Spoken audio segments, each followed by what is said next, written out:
একদিন রাজসভায় বসেছিলেন রাজামশাই। হঠাৎ তার মাথায় এক অদ্ভুত প্রশ্ন এলো।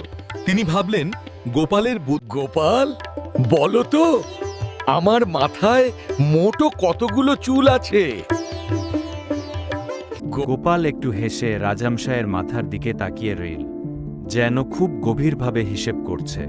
আজ্ঞে মহারাজ, আপনার মাথায় মোটো চুল আছে 1,42,23,710টি।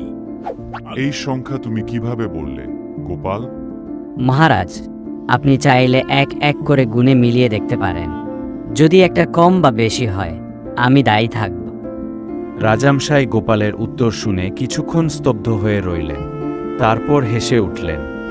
বাহ গোপাল, তোমার বুদ্ধির সত্যিই কোনো তুলনা নেই।